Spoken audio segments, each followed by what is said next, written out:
안녕하세요. 저는 ODM 대표 박무순이라고 합니다.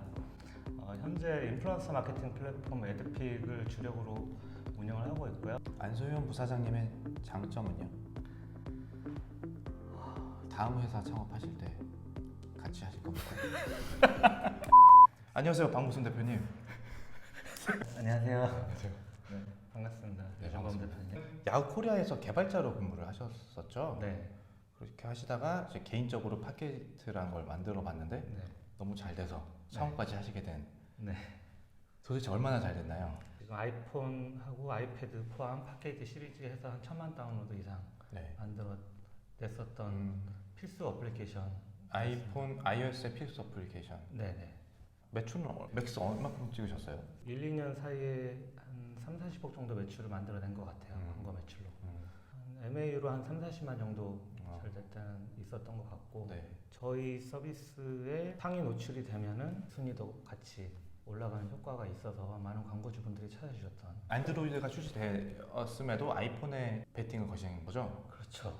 안드로이드는 초기 버전이었고 iOS는 완성된 퀄리티를 갖고 있었기 때문에 안드로이드가 아이폰을 이길 수 있을 거라고는 전혀 상상하지 못했던. 광고 업계에서는 인센티브 CPI 시장이 열리면서 네. 팟게이트 쪽 사업이 조금 지금 위기가 찾아왔었죠. 저희 광고보다 앱스토어 순위를 만드는데 효율이 좋은 리워드 광고 쪽으로 광고주도 많이 넘어갔었고 그것도 그거지만 가장 큰 위기의 요인은 시장 변화를 읽지 못했던 것 같아요. 안드로이드로 시장 아이폰 점유율이 낮아지고 안드로이드로 시장 점유율이 올라가면서 사용자도 많이 줄었고 매출도 많이 빠지게 됐고요. 시장이 1년 사이에 확 바뀌면서 처음으로 적자를 경험을 해봤었어요. 이대로 가면 회사가 망할 수도 있겠다. 사업을 접자라는 거니까. 그때 힘들었던 거는 직원들하고 헤어져야 되는 순간 직원 뭔가 구조조정을 하게 됐고 그 구조조정하면서 직원들과 면담을 하면서 한 명 한 명 가슴 아픈 얘기를 했던 게 가장 어려운 일이었던 것 같아요. 이제 에드픽이라는 서비스를 내셨을 때 누구의 아이디어였나요? 이게 누구의 아이디어라기보다는 그 당시에 저희가 이제 직접 들어오는 광고주 말고도 해외 애플리에이트 네트워크 통해서 CPI 광고를 받은 경우가 있었어요. 그때 저희한테 링크만 주고 결과에 따라서 저희가 광고비를 지불받는 형태였었는데 이거에 대해서 힌트를 제가 얻었고요. 이런 링크 기반 추적 기술을 사람들이 꼭 이 배너 형태가 아니라 사람들이 리뷰를 쓰거나 어떤 추천하는 활동을 통해서도 충분히 이들의 성과를 트래킹할 수 있겠구나. 리워드 마케팅이 대부분이었는데 진짜 사용자를 직접 다운로드까지 이어지게 할 수 있는 방법이 없을까를 고민을 하다가 그 기술과 진성유저 마케팅을 결합을 한 서비스를 생각을 해보게 됐고요. 광고주는 이미 있었을 테고 초기 인플루언서들은 어떻게 유입을 하셨어요? 가장 초기에 있었던 인플루언서는 당연히 팟게이트 유저. 네. 팟게이트 유저가 인플루언서가 아니잖아요. 일반 그냥 저 같은 사람이 하는 거잖아요.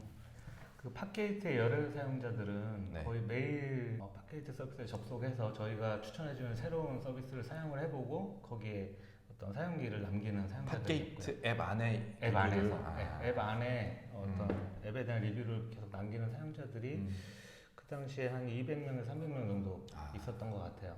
그들한테 실제적인 어떤 추천 활동에 대한 수익을 제공한다고 했을 때 굉장히 반응이 좋았고 실제 그 베타 테스트를 진행했을 때는 굉장히 퀄리티도 좋고 많은 양의 트래픽을 얻을 수 있었습니다. 에드픽의 매출 규모가 어느 정도인가요? 5년째 운영을 하고 있는데요. 3년 차부터 매출 100억 정도 달성을 했었습니다. 가입된 인플루언서 수가 어느 정도 되나요? 지금까지 대략 한 60만 명 정도 가입을 했고요. 광고주 측면에서 에드픽 운영할 때 이렇게 하면 효율이 좋더라 뭐 그런 팁 같은 거 있으세요? 아니면 반대로 인플루언서들에게 주는 팁 같은 게 있나요? 중요한 것은 개방형 인플루언서 마케팅 플랫폼이다 보니까 인플루언서들이 많이 참여할 수 있고 광고주의 어떤 캠페인을 경험할 수 있도록 하는 게 굉장히 중요한 것 같아요. 인플루언서 입장에서 이걸 이해를 해야 되는데 인플루언서들은 최우선인 게 시간당 수익을 고민을 하게 될 거고 그래서 자기의 기대 수익이 굉장히 높을수록 참여할 수 있는 확률이 높아지겠죠. 광고주의 제약 조건이 많으면은 또 활동을 주저하게 돼서 광고 광고에 실패하는 경우가 많이 있을 것 같습니다. 그 인플루언서한테는 초반에는 최대한 자유도를 주고 그 어떤 광고 성과나 효율을 측정해 나가면서 튜닝해 나가는 형태로 하는 게 가장 효과적인 결과를 만들어낼 수 있을 것 같습니다. 네. 지금 말씀하신 이유는 광고주들이 제약을 걸기 때문에 그런 거잖아요. 그럼 예를 들어 어떤 게 있을까요? 예를 들면 물량을 하루에 진행하는 물량을 굉장히 작게 잡거나 네. 아니면은 이제 금액이죠. 물론 어떤 성과 나는 단가요? 금액이 난이도에 비해서 굉장히 낮은 경우, 네. 예, 그게 기존의 다른 매체, 배너 매체나 어떤 보상형이나 어떤 그런 매체와 비슷한 조건으로 들어오는 경우에 사실 인플루언서 마케팅을 잘 모르고 그런 네. 비슷한 조건을 적용하는 경우에 성과가 잘 안 나는 경우가 많고요. 그리고 이제 광고주가 기대하는 어떤 콘텐츠, 카피라이팅 이런 부분들도 좀 너무 빡빡하게 주고 광고성 멘트를 주고 그거를 그대로 인플루언서 써주길 바라는 형태면 거의 대부분 성과가 안 난다고 보시면 될 것 같아요. 네. 인플루언서 마케팅의 가장 큰 장점이 네. 사실 인플루언서들의 좀 자유로운 콘텐츠 제작, 그렇죠. 네, 어떤 가이드라인이 구애받지 않고 그래서 이제 좀 안 좋은 컨텐츠, 좀 부실한 컨텐츠도 나오기도 하는데 거기서 얻는 그 컨텐츠들의 반응을 보면서 인사이트를 얻을 수도 있고요. 광고 중에서 가장 효과가 좋은 게 입소문 마케팅이잖아요.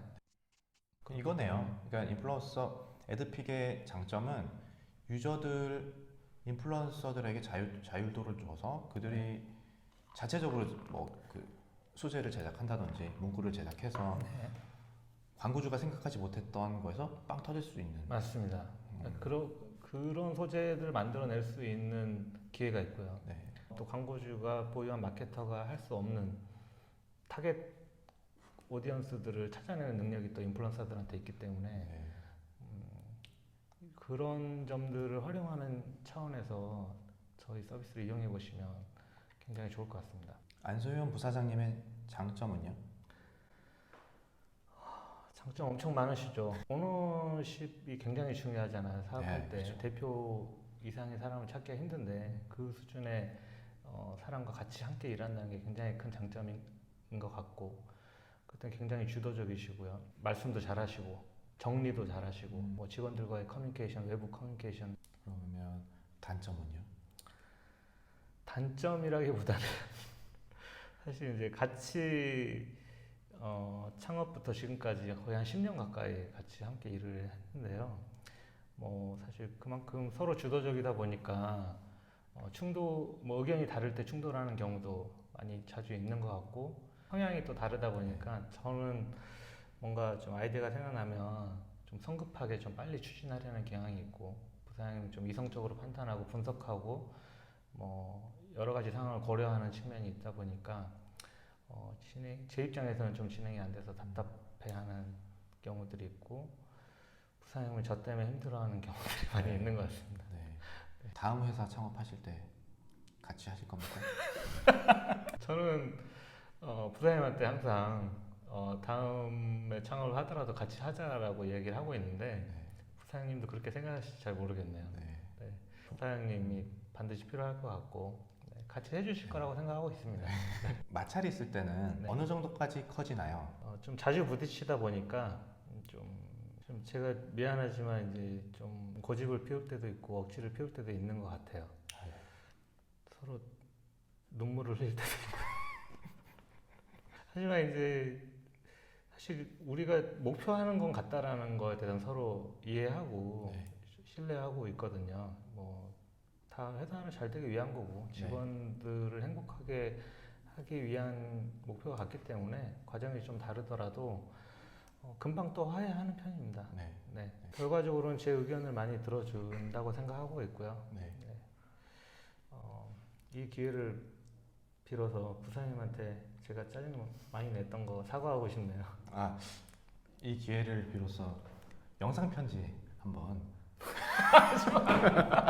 추천하는 책 또는 영화 있으세요? 책 일치에 보스라는 책이거든요. 사장님들을 위한 심리학, 직원들하고 커뮤니케이션 하다가 화가 났을 때 대처하는 방법, 뭐 이런 것부터 뭐 고객들하고 소통하는 법까지에 대한 네. 어떤 심리적인 대응 방법 이런 것들이 잘 정리되어 있는 것 같아서 네. 신규 프로젝트를 처음에 할 때 이렇게 하면 잘 되더라 이런 인사이트가 있나요? 전 창업을 하기 전에도 서비스를 굉장히 많이 만들어 본 경험들이 있거든요. 제가 네. 하고 싶은 어떤 것들을 빠르게 만들어서 접목해 본 경험들이 있는데 가장 중요한 거는 자기 아이디어를 검증 가능한 프로토타입을 굉장히 네. 빠른 시간에 개발해서 테스팅을 하는 거. 네.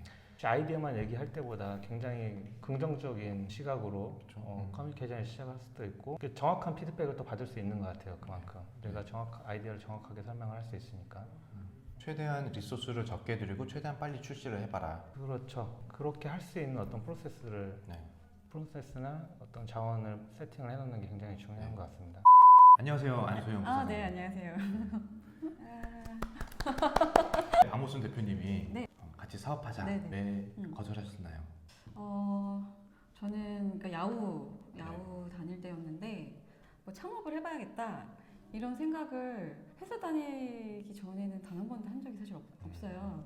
막 서비스 만들고 일하는 거 그냥 좋아하는 평범한 기획자였는데 그 팟캐스트? 네. 오늘만 무료? 그 서비스를 보고 이게 굉장히 관심이 많이 갖고 재미는 있었는데 좀 잘 다니던 회사를 때려치우고 뭔가 사업을 하는 것까지는 결정을 한 번에 하는 건 쉽지는 않았던 것 같아요. 근데 한 몇 개월 뒤에 글로벌 조직 개편되고 막 이러면서 하던 일이 되게 재미가 없어졌어요.